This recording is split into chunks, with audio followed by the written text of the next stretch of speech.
2019 அமெரிக்கால ஓய்யோல மெரினா ட்ரெய்னர்ங்கிற ஒரு லேடி ஆபீஸ்ல இருந்து வீட்டுக்கு வந்திருக்காங்க.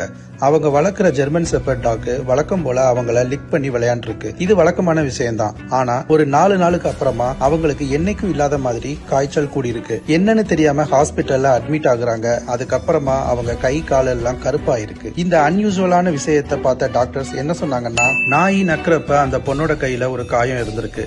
நாயோட எச்சில்கள்ல ஒரு விஷத்தன்மையான பாக்டீரியா இருந்திருக்கு. அந்த பாக்டீரியா தான் நாய் அந்த பொண்ணை நக்கும் போது அந்த பொண்ணோட காயத்தின் மூலமா உள்ள பரவி இருக்கு. அந்த பொண்ணோட நோய் எதிர்ப்பு சக்தியவே இல்லாம பண்ணிருக்கு. அதோட எஃபெக்ட் தான் அந்த பொண்ணோட கை கால் எல்லாம் கருப்பா இருக்கு. கருப்பானதுன்னா என்ன அர்த்தம்னு தெரியுமா? அந்த பொண்ணோட கை கால்கள்ல இருந்த சதையெல்லாம் கெட்டு அழுகி போயிருக்கு. இதுக்கு மேலேயும் இந்த கை கால்கள்ல காப்பாற்ற முடியாதுன்னு சொல்லி கை கால்களையும் வெட்டி எடுத்துட்டாங்க. இப்போ அந்த பொண்ணு கையும் காலும் இல்லாம தான் வாழ்றாங்க. இது மூலமா நாய் வளர்க்குறவங்களுக்கும் நாய் லவ்வர்ஸ்னு சொல்லி பிராண்ட் ஆக்குறவங்களுக்கும் சொல்றது ஒன்னே ஒண்ணுதான். நாயை கொஞ்சுங்க, கொண்டாடுங்க, அதை உங்க குழந்தைய கூட பாருங்க, எந்த இஷ்யூவும் இல்ல. பட் நாயோட எச்சில்ல ஒரு விதமான பாக்டீரியா இருக்கு. அது நம்ம உடம்புக்குள்ள போகக்கூடிய பட்சத்துல அது நமக்கு ரொம்ப பெரிய ஆபத்தை கொண்டு வரும். நமக்கே இப்படின்னா குழந்தைகளுக்கு சொல்லவே தேவையில்லை. நாயை நாய் மாதிரி பாருங்க. இதை உங்க